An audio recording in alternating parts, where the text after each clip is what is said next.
نحمده ونصلي على رسوله الكريم اما بعد فقد قال الله تبارك وتعالى كما ورد في سورة الفتح اعوذ بالله من الشيطان الرجيم بسم الله الرحمن الرحيم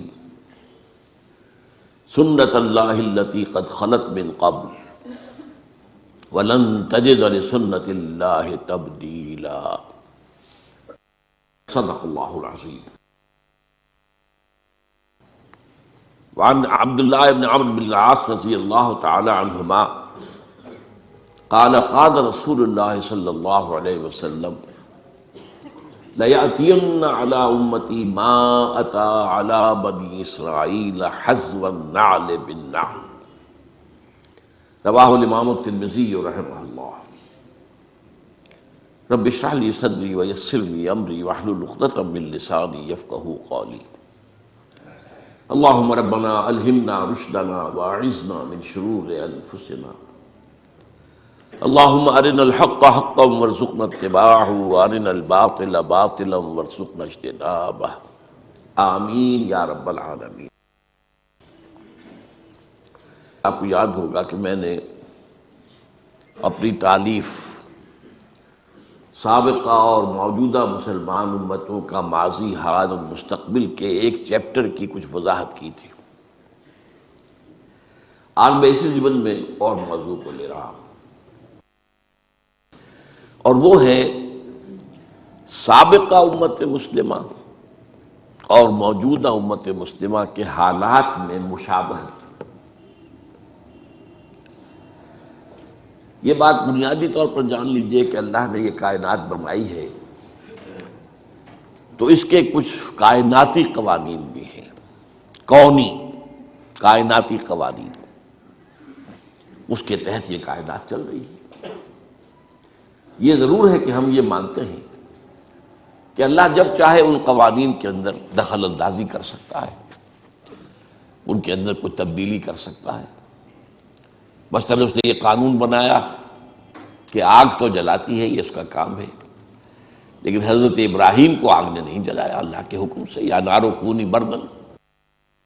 تو یہ اللہ کا اختیار ہے. اس کو ہم کہتے ہیں معجزات. ہمارے ہاں کچھ لوگوں نے ان معجزات کا انکار کیا. سر سید احمد خان مرحوم اس کے سر خیل تھے. اس کے بعد ہمارے ہاں منکرین حدیث کا جو فکر پھیلا ہے تو اس میں معجزات کا انکار بھی شامل ہے. وہ سمجھتے ہیں کہ قانون جو ہے طبعی وہ بالکل اٹل ہے، اس میں کوئی تبدیلی نہیں آ سکتی، کوئی اس کے اندر رکھنا نہیں آ سکتا. لیکن نہیں، ہم مانتے ہیں قوانین ہیں، انہی کے تحت کائنات چل رہی ہے، لیکن اللہ جب چاہے اس کے اندر دخل اندازی کر سکتا ہے. Divine intervention. اس کے ہاتھ بند نہیں گئے ہیں، بلکہ یہ کہ قانون بنانے کے بعد البتہ یہ ضرور ہے کہ وہ روز روز نہیں اس میں انٹرونشن کرتا. یہ شاذ واقعات ہوتے ہیں. ہمیشہ تو ایسا نہیں ہوا کہ آگ نہ جلائے. وہ تو ایک ہی واقعہ ہوا جہاں تک ہمارے علم میں ہے. ورنہ تو موحدین تھے وہ حضرت عیسیٰ کے ماننے والے، جن کو کہ کھائیوں کے اندر قتل اصحاب الاخدود النار ذات الوقود اذ ہم علیہا قعود، ان کو جو ہے جلایا ہے، آگ کی طرف جلے. اسی طرح کچھ قوانین ہیں اخلاقی، مورل لاز، وہ بھی اس دنیا کے اندر ان قوانین میں تبدیلی نہیں ہوتی. پھر وہی بات، کہیں اللہ تعالیٰ کو خاص دخل دینا چاہے اس کا اختیار ہے، لیکن اخلاقی قوانین بھی ہیں کہ جن کے تحت یہ دنیا کا نظام چل رہا ہے. اور عام طور پر قوموں کے عروج اور زوال کے اندر ان اخلاقی قوانین کا بڑا دخل ہوتا ہے. اخلاق کو زوال آتا ہے تو قوم اور تہذیب جو ہے اس کو بھی زوال آ جاتا ہے. بہتر اخلاق والے لوگ پیدا ہوتے ہیں تو قوم کو اور تہذیب کو عروج حاصل ہوتا ہے. ایک تیسرا قانون یہ ہے کہ اللہ جو اپنے نبیوں کو بھیجتا رہا ہے، اور پھر نبیوں کے ماننے والوں پر اگر کوئی امت مشتمل ہوئی ہے تو اس کے قوانین کیا ہے، اس کے قواعد کیا ہے، یہ بھی معین ہے، یہ بھی سنت اللہ ہے. چنانچہ ہم دیکھتے ہیں کہ ایک تو وہ سلسلہ ہے جو قرآن مجید میں آتا ہے کہ ایک قانون کے تحت قوم نوح ہلاک کی گئی، قوم ہود ہلاک کی گئی، قوم صالح ہلاک کی گئی، قوم شعیب ہلاک، آل فرعون ہلاک کیے گئے. صدوم اور عامورہ کی بستیاں ہلاک کی گئی. یہ ایک ہے گویا کہ تاریخ اپنے آپ کو دہراتی رہی. اللہ نے رسول بھیجا، قوم نے رد کر دیا، اللہ نے عذاب بھیج دیا. پھر بھیجا، پھر قوم نے رد کر دیا، پھر عذاب. مختلف قوموں کا معاملہ ہوا. البتہ یہ کہ امتوں کا معاملہ جو ہے، اگرچہ ہم اصولاً تو یہ مانیں گے کہ امتیں بھی اور بہت سی ہوئی ہوں گی جن کا ذکر قرآن میں نہیں ہے، اس لیے کہ قرآن مجید میں یہ تو بات ہے کہ ہم نے ہر قوم کے لیے ایک ہادی بھیجا، وَلِكُلِّ قَوْمٍ ہاد، اور کوئی بستی ایسی نہیں ہے الا خلا فیہا نذیر کہ جس میں کوئی نہ کوئی خبردار کرنے والا نہ آیا ہو. اب ان میں ایسے بھی ہوں گے کہ جن قوموں نے ان کو تسلیم کیا، مان لیا اور ایک امت کی شکل اختیار کی، ان کی بھی تاریخ ہوگی. یہ قرآن مجید اس کو بیان نہیں کرتا، یہ اس کی حکمت ہے. قرآن کے پیش نظر تھے عرب، اور مقصد یہ تھا کہ ان عربوں سے ایک ایسی امت تیار ہو جائے جو پھر پوری دنیا میں اسلام کو پھیلا دے. اب اگر ایسی بات نہ ہوتی تو پھر پوری دنیا کی تاریخ پڑھائی جاتی عربوں کو، پہلے جغرافیہ پڑھائی جاتا، کہاں کہاں کون کون سی امتیں مسیح ہیں، کون کون سے رسول آئے ہیں. تو یہ تو ایک ریسرچ کا موضوع تو ہو سکتا ہے، ہدایت کے لیے ضروری نہیں ہے. ہدایت کے لیے کافی ہے کہ ایک خاص علاقے میں حضرت ابراہیم علیہ السلام کی نسل کی 2 شاخوں میں، بلکہ 3 کہہ دیجئے، جو انبیاء اور رسل آئے ان کے حالات بیان کر دیے گئے. یہی لوگ تھے جو جزیرہ نماء عرب کے مختلف گوشوں میں آباد رہے، یا یہ جو آج کا شام کا علاقہ کہلاتا ہے اس میں آباد رہے. کچھ ان کا تعلق جو ہے مصر کے ساتھ جڑ جاتا ہے. باقی اس علاقے کا جو ہے یہ انبیاء کرام اور ان کی امتیں، اور ان میں یہ 2 امتیں جو ہیں ان کی بڑی اہمیت ہے. ایک امت موسیٰ علیہ السلام جنہیں کتاب دی گئی، شریعت دی گئی، تورات. ایک امت محمد صلی اللہ علیہ وسلم جس سے ہم وابستہ ہیں، ان کو ہمیں قرآن دیا گیا اور ہمارے رسول محمد صلی اللہ علیہ وسلم. اب ان میں سے جو پہلی امت ہے، ہمارے ذہنوں میں ان کا کوئی خاص تصور نہیں ہے، کوئی خاص دلچسپی بھی نہیں ہے. ویسے بھی ہماری عام بول چال میں یہودی تو گالی بن چکا ہے، تو اب یہودیوں کی تاریخ سے کیا دلچسپی ہوگی؟ ہم یہودیوں کے بارے میں کوئی اچھا خیال دل میں لا ہی نہیں سکتے، اس لیے کہ ان کی جو اسلام دشمنی ہے وہ اتنی طویل تاریخ اس کی ہے کہ واقعتاً مسلمانوں کے دلوں میں ان کے لیے کوئی گوشہ ہونا ممکن نہیں ہے، نرم گوشہ ممکن نہیں. یہ تو ایک فطری سی بات ہے. لیکن بہرحال تاریخ کو تو آپ نہیں جھٹلا سکتے. آپ نوٹ کیجئے کہ قرآن مجید کا 1/12 حصہ حضرت موسیٰ اور حضرت بنی اسرائیل کے ذکر پر مشتمل ہے. 550 آیات. مولانا حفظ الرحمان سہاروی رحمۃ اللہ علیہ نے جو قصص النبیین کتاب لکھی، اس میں ہر نبی سے متعلق جتنی آیات قرآن میں آئی ہیں ان کی تعداد بھی دے دی. 555 آیات حضرت موسیٰ اور بنی اسرائیل کی. تو اس سے اس کا اہمیت اندازہ کیجئے. وہ جو میں نے بارہا ایک شعر آپ کو سنایا ہے غالب کا کہ ریختہ کے ایک تم ہی استاد نہیں ہو غالب، کہتے ہیں اگلے زمانے میں کوئی میر بھی تھا، وہ بھی بڑا شاعر تھا. تو امت مسلمہ صرف ہم ہی نہیں ہیں، ایک امت مسلمہ اور بھی تھی، بڑی عظیم تھی. میں اس کے بارے میں پچھلی مرتبہ بیان کر چکا ہوں. 4 دفعہ قرآن میں آیا ہے کہ ہم نے تمام جہان والوں پر فضیلت دی. وہ معمولی بات تو نہیں. اور ان میں 1400 برس تک نبوت اس طرح جاری رہی ہے کہ کوئی وقت نہیں آیا جبکہ کوئی نبی نہ ہو. 1400 برس. اور یہ 1400 برس جو ہے ان کا آغاز بھی 2 نبیوں سے، اختتام بھی 2 نبیوں پر. آغاز موسیٰ اور ہارون سے علیہ السلام، اور اختتام عیسیٰ اور یحییٰ پر علیہ السلام. تو اندازہ کیجیے اس کو. پھر ایک اعتبار سے کہ یہ وہ قوم ہے 3500 برس کی تاریخ جو ہے، آپ ذرا نوٹ کیجیے، 3500 برس کی تاریخ ان کی موجود ہے، مدون ہے، لکھی ہوئی ہے. اور کون سی قوم ہے دنیا کی جس کی تاریخ اس طرح مدون ہے؟ تو اب آج جو میں بیان کرنے لگا ہوں وہ یہ ہے کہ حضور نے فرمایا کہ مسلمانوں تمہارے اور ان کے مابین بہت مشابہتیں ہوں گی. یہ گویا کہ سنت اللہ جو ہے انبیاء کے بارے میں، رسولوں کے بارے میں، اور پھر ان کی امت میں جو صاحب امت رسول ہوں ان کی امتوں کے بارے میں بعض حقائق جو ہیں ان کو سمجھ لینا چاہیے کہ ان میں بڑی مشابہت ہے۔ مثلا میں نے ایک حدیث آپ کو سنائی، حضرت عبداللہ بن عمرو بن العاص رضی اللہ تعالیٰ عنہما سے یہ مروی ہے اور ترمذی شریف میں ہے، لَيَأْتِيَنَّ عَلَىٰ أُمَّتِي مَا أَتَىٰ عَلَىٰ بَنِي إِسْرَائِيلَ حَذْوَ النَّعْلِ بِالنَّعْلِ،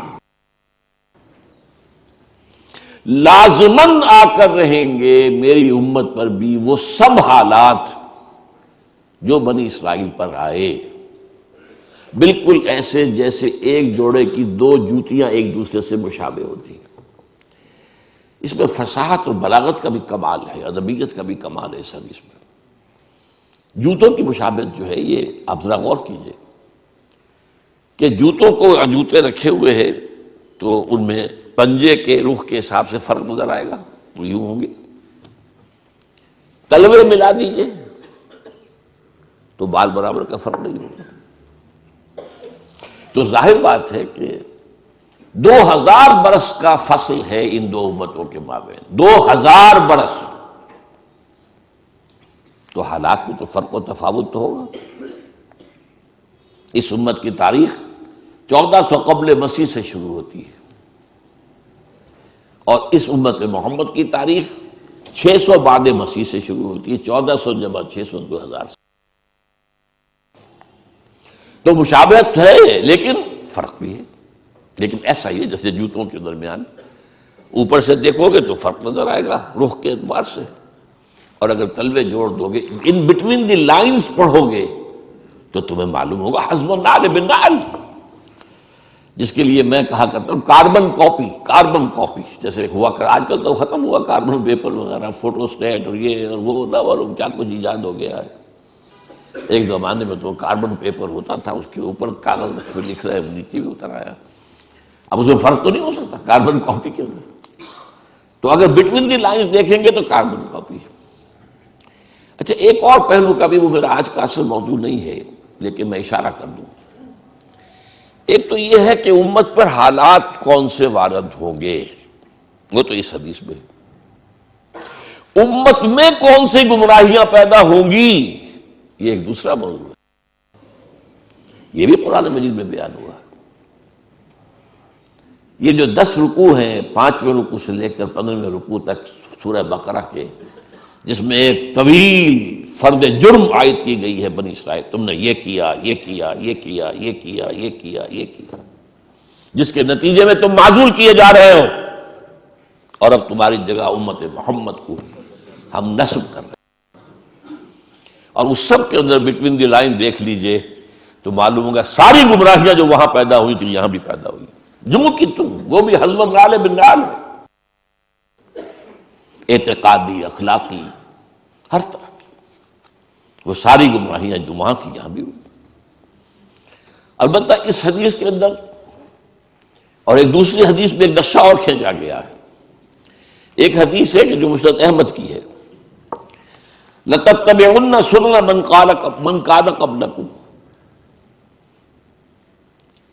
تم لازماً مسلمانوں پیروی کرو گے انہی راستوں کی جن پر تم سے پہلے لوگ چلے تھے، حَتَّى لَوْ دَخَلُوا فِي جُحْرِ ذَهَبٍ لَدَخَلْتُمْ مَعَهُمْ، اگر وہ کسی گوہ کے بل میں گھسے تھے تو تم بھی گھسو گے۔ قالوا یا رسول اللہ ایہود والنصارى، حضور یہ کن کا ذکر کر رہے ہیں، ہم سے پہلے کون گزرے، کیا یہود اور نصرانی؟ قال فمن اذن، اور نہیں تو اب کون، وہ نہیں تو کون؟ اور یہ دوسری حدیث کا میں نے ایک ٹکڑا آپ کو سنایا، لَيَأْتِيَنَّ عَلَىٰ أُمَّتِي مَا أَتَىٰ عَلَىٰ بَنِي إِسْرَائِيلَ حَزْوَ النَّعْلِ بِالنَّعْلِ، اس میں ایک اور سخت ترین بات کہی گئی ہے، حَتَّىٰ إِن كَانَ مِنْهُمْ مَنْ أَتَىٰ أُمَّهُ عَلَانِيَةً لَكَانَ فِي أُمَّتِي مَن يَصْنَعُ ذَلِكَ، ترمذی کی روایت۔ اگر اس سابقہ امت میں کوئی ایسا بد نصیب، بدبخت، شقی اٹھا جس نے اپنی ماں کے ساتھ علانیہ بدکاری کی، تو تم میں سے بھی لازماً کوئی نہ کوئی ایسا بدبخت اٹھے گا۔ یہ میں آپ کو بتا رہا ہوں، یہ جو کچھ قوانین ہیں، ان قوانین کے تحت جسے ہم کہتے ہیں تاریخ اپنے آپ کو دہراتی ہے۔ اب آج کا میرا اصل موضوع کیا ہے؟ سابقہ امت کی تاریخ کا ایک سکیچ لیجئے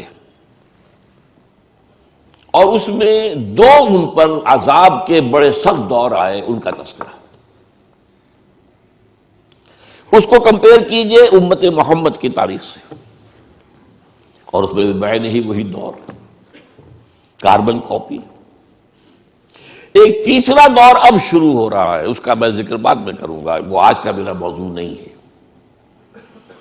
حضور کی بعثت کے زمانے تک دو دور آ چکے تھے، عروج کے دو دور، زوال کے یہود پر۔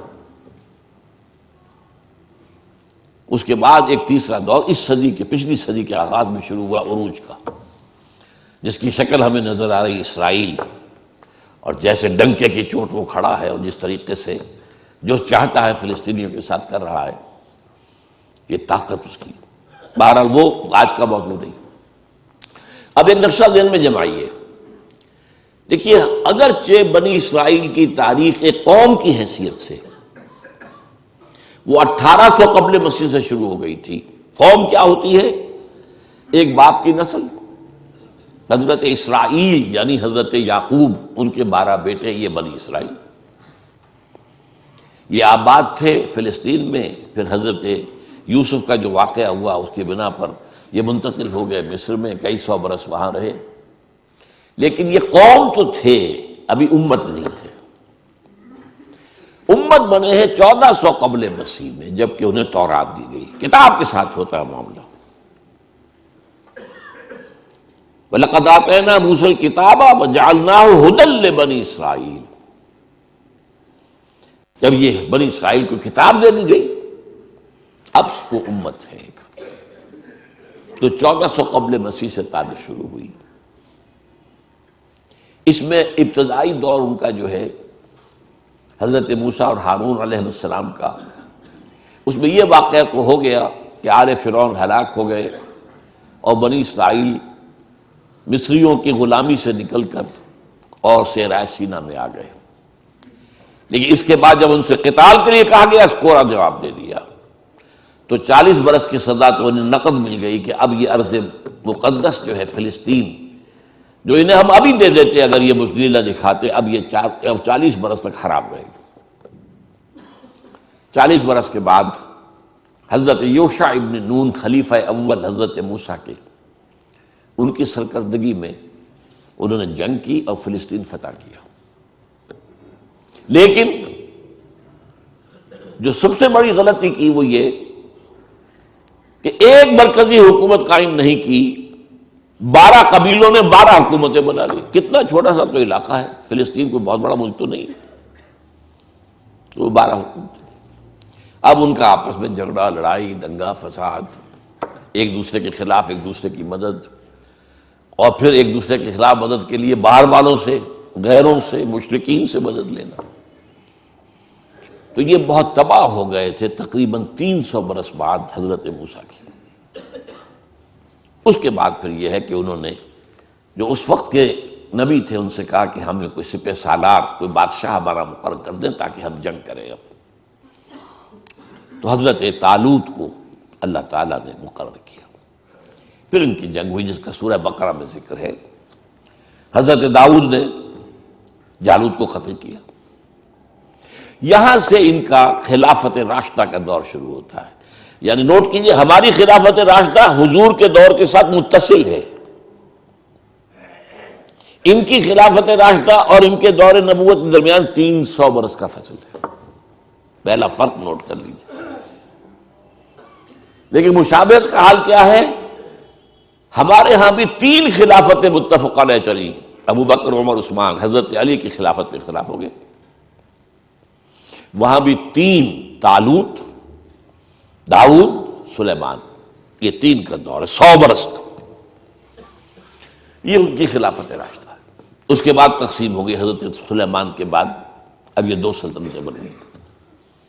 ایک شمالی تھی چھوٹی، اسرائیل اس کا نام تھا، سامرا اس کا دارالخلافہ۔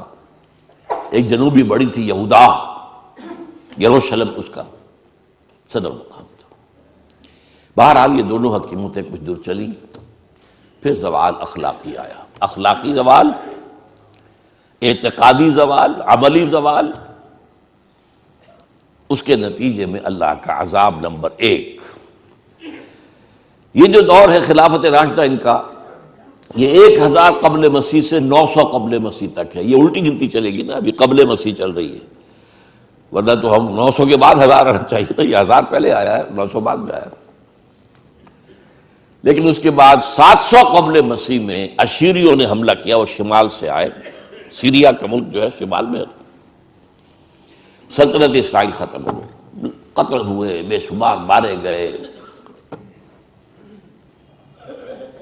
لیکن یہ یہودا کی سلطنت باقی رہی۔ تقریباً 200 سال بعد 587 قبل مسیح میں یہ بھی برباد۔ نبوکڈنضر مشرق سے آیا، نوٹ کر لیجئے، اسیرین شمال سے آئے تھے، نبوکڈنضر یہ نمرود تھا، نمرود، یہ جو عراق کے بادشاہ تھے یہ نمرود کہلاتے تھے، نماردہ، جیسے مصر کے فراعنہ یہ نماردہ، تو نبوکڈنضر، مخت نصر اس کو کہتے ہیں اردو میں۔ اور حضرت سلیمان نے جو معبد بنایا تھا، جو مسجد بنائی تھی، وہ اسے ٹیمپل کہہ دیتے ہیں، ہم تو مسجد کہیں گے، حضرت سلیمان کی بنائی ہوئی چیز، اس کو اس نے مسمار کیا، لاکھوں یہودیوں کو قتل کیا، لاکھوں کو قیدی بنا کر لے گیا بیبیلونیا، عراق میں۔ وہاں جا کر وہ جیسے کہ باڑے بنا دیے جاتے ہیں بکریوں کے، ان باڑے بنا دیے گئے، ان کے اندر ڈال دیا گیا۔ یہ تباہی اور بربادی زبردست تھی جس کا قرآن مجید میں ذکر کیا گیا۔ ہیکل سلیمانی کی ایک اینٹ بھی سلامت نہیں رہی، اور ایک انسان بھی زندہ نہیں بچا، یا قتل اور یا کیپٹیو بنا کر کیپٹیوٹی میں لے جاتے۔ اسی زمانے میں حضرت عزیر کا واقعہ ہوتا ہے۔ وہ آئے، انہوں نے دیکھا اس بستی کو، کوئی متنفس نہیں، کوئی سلامت نہیں، تو کہہ بیٹھے کیفا یحیی اللہ ھذہ بعد موتھا، اللہ اس بستی کو اب دوبارہ کیسے آباد کرے گا؟ یہ گویا کہ ایک طرح سے ایک شک کی بات تھی نا، جیسے حضرت ابراہیم نے بھی کہا تھا رب ارنی کیف تحیی الموتیٰ، مجھے دکھا دے تم کس طرح زندہ کرے گا مردوں کو۔ اللہ نے 100 سال کے لیے انہیں سلا دیا، بلکہ موت طاری کر دی۔ اماتہ اللہ 100 عام، پھر انہیں اٹھایا۔ اس 100 سال میں انقلاب آ گیا تھا عراق میں، ایران میں ایک زبردست شہنشاہ کھڑا ہوا، سائرس کیخورس ذوالقرنین، اس نے عراق پر حملہ کیا اور ان کو اجازت دی جاؤ تم اپنے شہر کو جاؤ، اپنے ملک میں جاؤ۔ اور اس کے بیٹے داریس نے بہت مدد بھی کی، پیسے بھی بہت دیے، ساز و سامان بھی دیا، جاؤ آباد ہو جاؤ تم فلسطین میں۔ یہ واپس آئے۔ یہ ہے کوئی 100-150 برس کا عرصہ کیپٹیوٹی کے اندر گزرا۔ اسی کے دوران 100 برس حضرت عزیر، ان پر اللہ نے موت طاری کیے رکھی۔ اب وہ آپ جاگے ادھر سے، اب ان کا واپس آنا شروع ہوا، تو ان میں پھر حضرت عزیر علیہ السلام نے توبہ کی منادی کی، ریپینٹ ریپینٹ، توبہ کرو، رجوع کرو، پلٹو اللہ کی جناب میں۔ انہوں نے اس کو لبیک کہا، اس دعوت کو، تو اللہ نے ان کو پھر ایک عروج دیا۔ نوٹ کرتے جائے، پہلا عروج خلافت راشدہ ان کی، 1000 قبل مسیح سے 900 قبل مسیح تک۔ اب یہ جو زوال کا زمانہ ہے، ظاہر بات ہے قوموں کا زوال بھی 2-4 سال کی بات تو نہیں ہوتی نا، وہ تو صدیوں کا معاملہ ہوتا ہے۔ اوپر ابھرنے میں بھی صدیاں لگتی ہیں، گرنے میں بھی کوئی ایک دن میں تو نہیں گر جاتا۔ لیکن اس کے بعد ان کے اندر جو ایک روح دوبارہ بیدار ہو گئی، ایمان، اخلاق صالحہ، عقائد درست، توحید، تو اللہ نے پھر انہیں دوبارہ عروج دیا۔ مکابی سلطنت قائم ہوئی، جو بہت بڑی سلطنت تھی، حضرت سلیمان کی سلطنت سے زیادہ بڑی تھی زمین رقبہ کے اعتبار سے۔ حضرت سلیمان کو اللہ نے جو حکومت دی تھی وہ تو کسی اور کو دی نہیں، کہ ہوا پر بھی حکم چلتا تھا اور جنات پر بھی، اور وہ پرندوں کی بولی بھی سمجھتے تھے۔ یہ بات تو وہ ہے جس کے بارے میں قرآن میں ہے انہوں نے دعا کی تھی اللہ مجھے وہ حکومت عطا کیجو جو کسی اور کو نہ دے دو، اللہ نے ان کی بات مانی۔ لیکن رقوہ زمینی جو ہے مکابی سلطنت کا حضرت سلیمان کی سلطنت سے بھی زیادہ تھا۔ تو یہ دوسرا عروج ہو گیا ان کا۔ لیکن اب پھر دوبارہ زوال آیا، یہ تو ہے نا اوپر نیچے کا معاملہ، ہر کمال راز والے، یہ بھی اللہ کے قانون میں سے ایک ہے۔ ہر کمال کے بعد ایک زوال آتا ہے، ہر مد کے بعد ایک جزر ہے، ہر جزر کے بعد ایک مد ہے۔ اب جو ان کے اندر زوال آیا تو اب ان پر جو عذاب کے کوڑے پڑے ہیں، پہلے یونان سے نکلا سکندر اعظم، رونتا ہوا چلا گیا، وہ تو پھر جلدی مر گیا۔ سلیوکس اس کا جو سالار تھا اس نے یہ حکومت قائم کی، انہیں رگڑا اچھی طرح۔ یونانی ختم ہوئے تو رومی آ گئے، رومیوں نے رگڑا ان کو۔ یہ رومیوں کا اقتدار کا زمانہ تھا جب حضرت مسیح بھیجے گئے ان میں۔ اقتدار ان کا تھا، اگرچہ لوکل انہوں نے ایک حکومت یہودیوں کی قائم کر رکھی تھی۔ جیسے ہمارے ہاں انگریز کے دور میں یہ ریاست بھاولپور ہے، نواب بھاولپور بیٹھے، تو وہ کوئی اختیار تو ان کا نہیں ہوتا تھا، وہ تو ریزیڈنٹ انگریز بیٹھا ہوا ہے، وہ سارے معاملات تو وہ کنٹرول کرتے تھے۔ یہ ایسے ہی راج جو ہے راجا مہاراجا نواب، تو اصل حکومت تو انگریز کی تھی۔ تو یہ رومنز کی حکومت کے تحت جو ہے ان کا ایک لوکل نظام تھا، مذہبی نظام بھی تھا۔ سینہیڈرن ان کا ایک بہت بڑا ادارہ تھا جس میں ان کے بڑے بڑے ربائی بیٹھے ہوتے تھے، فیصلے کرتے تھے۔ لیکن یہ ہے کہ حضرت مسیح جب آئے علیہ الصلوۃ والسلام، ان کو انہوں نے رد کیا، نہ صرف رد کیا، انہیں ولد الزنا قرار دیا، انہیں جادوگر قرار دیا، ان کو کافر اور مرتد قرار دیا، واجب القتل قرار دیا۔ آخری سلوک جو کسی رسول سے کسی امت نے کیا ہو کبھی، میں نہیں سمجھتا کہ اس کے آس پاس کا کوئی معاملہ کسی رسول کے ساتھ ہوا۔ سینہیڈرن جو تھا ان کا، انہوں نے فیصلہ کیا یہ واجب القتل ہے، لیکن ایگزیکیوٹ نہیں کر سکتے تھے، خود نہیں کر سکتے تھے۔ وہ جو پائلیٹس پونٹس بیٹھا ہوا تھا گورنر، وہ کر سکتا تھا۔ اس سے کہا گیا اسے سولی چڑھاؤ، اس نے کہا ہمارے علم میں تو اس کا کوئی جرم ہے نہیں، کیسے سولی چڑھا دیں؟ آخر رومن امپائر قانون کے اوپر چلنے والی تھی۔ کہ نہیں، یہ ہمارا معاملہ ہے، ہمارا حکم ہے، ہمارے سینہیڈرن کا فتویٰ ہے، ہمارے بڑے بڑے جو مفتی بیٹھے ہوئے ان کا فتویٰ ہے۔ تو یہ الفاظ آتے ہیں انجیل کے اندر کہ اس نے تشلا منگایا پانی کا، اس میں ہاتھ دھوئے اور کہا I wash my hands of the blood of Jesus, دیکھو میں تو اپنے ہاتھ دھو رہا ہوں اس یسوع مسیح کے خون کے پھیلانے میں میرا کوئی ہاتھ نہیں ہے، یو ول بی ریسپانسبل۔ ان کا ہاں ہم سب لیتے ہیں اپنے اوپر گناہ، اس کا لیتے ہیں، ہم لیتے ہیں، اگر کوئی گناہ ہے تو ہم پر ہے اور ہماری اولاد پر ہے۔ اتفاق سے اسی ہفتے جو آیا ہے نیوز ویک، اس میں ایک مضمون ہے، یہ جو قانون جو ان کا معاملہ تھا یہ ان کے ہاں طے شدہ رہا ہمیشہ عیسائیوں کے ہاں کہ یہودیوں نے قتل کیا ہمارے جو بھی وہ خدا کا بیٹا جسے کہتے ہیں، خدا ہی کہتے ہیں۔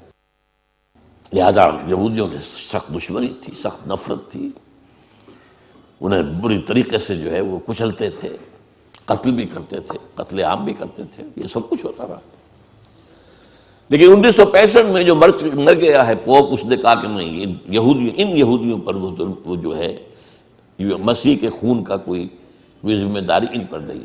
تو اس کے خلاف کچھ ان کے جو ہے جو بشپس ہیں انہوں نے بغاوت کی کہ یہ غلط ہے، یہ کیسے تم نے بدل دیا معاملہ، یہ بائبل میں لکھا ہوا ہے، 1965 برس کے بعد تمہیں یاد آیا ہے۔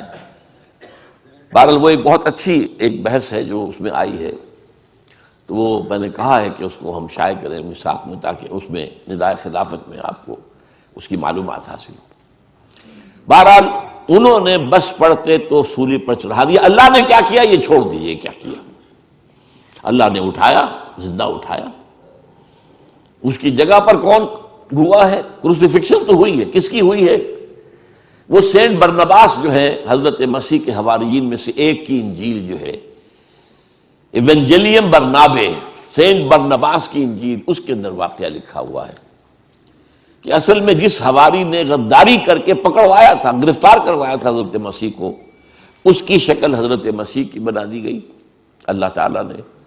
اور جب وہ فوجی داخل ہوئے ہیں رومی گرفتار کرنے کے لیے، تو اس سے پہلے ہی اللہ کی طرف سے 4 فرشتے آئے ہیں، چھت پھٹی ہے اس کوٹری کی، اور وہ حضرت مسیح کو لے گئے.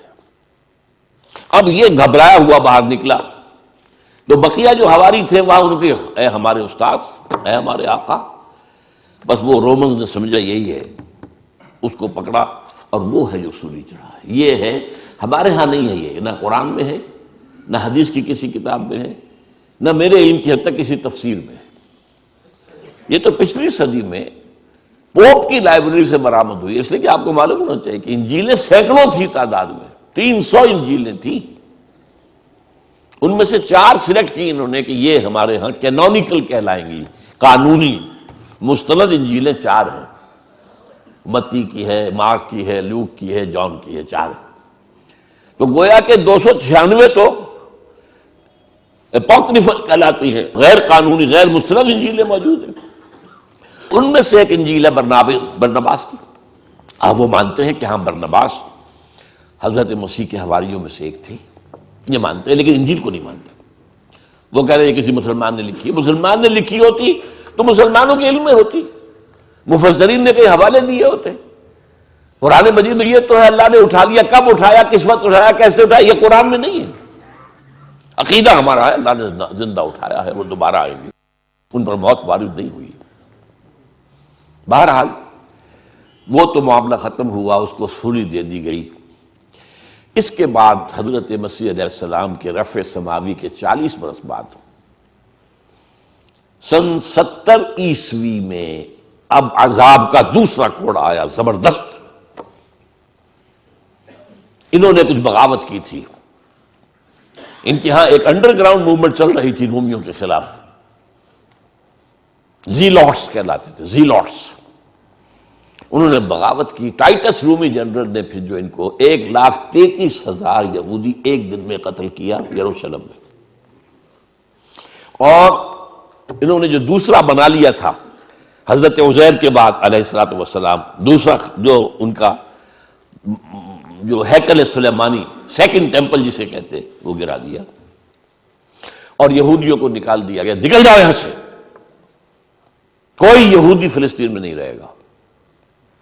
یہ کہلاتا ہے ان کا ڈایاسپورا. اب یہ چلے گئے، کوئی روس میں چلے گئے، کوئی سینٹرل یورپ کے ملکوں میں چلے گئے، کوئی شمالی افریقہ میں چلے گئے، ترکی میں آ کے آباد ہو گئے، ہندوستان میں آ گئے. کراچی میں بھی ایک مجلس ہے سینیگوگ ان کی، مسجد بنی اسرائیل، تالا لگا رہتا ہے اس میں، لیکن معلوم ہوتا ہے یہاں بھی کوئی یہودی آ گئے تھے.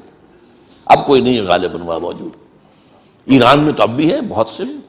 اصفہان کے اندر بڑی ان کی حیثیت ہے، کاروبار تجارت وغیرہ میں ان کا بڑا دخل ہے. اور وہیں سے آتا بھی حدیث میں کہ 70,000 یہودی اصفہان سے دجال کے ساتھ شریک ہوں گے. ترکی میں ہے، ترکی میں بڑی عمدہ حیثیت میں ہے یہ. لیکن بہرحال فلسطین سے ان کا نکلنا ہوا 70 عیسوی. اور یہ کب تک جاری رہا؟ یہ 1917 عیسوی تک جاری رہا. کتنے ہو گئے؟ 1835 30 کتنے ہوں گے. ان کا داخلہ وہاں بند تھا. ہاں، جب حضرت عمر کے ہاتھوں فتح ہوا یروشلم اور عیسائیوں نے ہینڈ اوور کیا، انہوں نے شرط لگوائی، معاہدہ جو ہوا ہے، آپ یہاں کسی یہودی کو آباد نہیں ہونے دیں گے.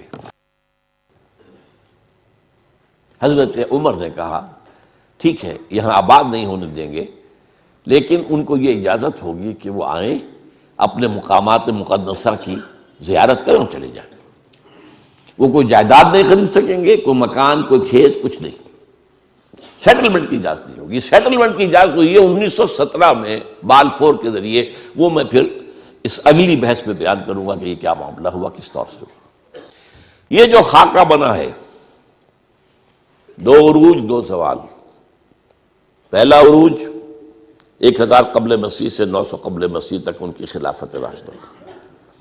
پہلا زوال ایسیرینز کے ہاتھوں جو شمال سے آئے، نیبوکڈ نظر کے ہاتھوں جو مشرق سے آئے، تباہی اور بربادی. دوسرا عروج مکابی پاور، دوسرا زوال at the hands of the European powers, the Greeks and the Romans. یہ نقشہ اب دیکھیے، نقشہ سنت امت مسلمہ کا. امت مسلمہ کا پہلا عروج عربوں کی زیر قیادت، حضور عرب، خلافت خلفائے راشدین عرب، بنو امیہ عرب، بنو عباس عرب، یہ عربوں کے زیر اثر. اور عباسی حکومت بہت زبردست حکومت تھی، اس میں کوئی شک نہیں. خلافت راشدہ تو ہماری چار ہی کی ہے، ابو بکر، عمر، عثمان، علی، اور میں پانچواں شامل کرتا ہوں حضرت حسن.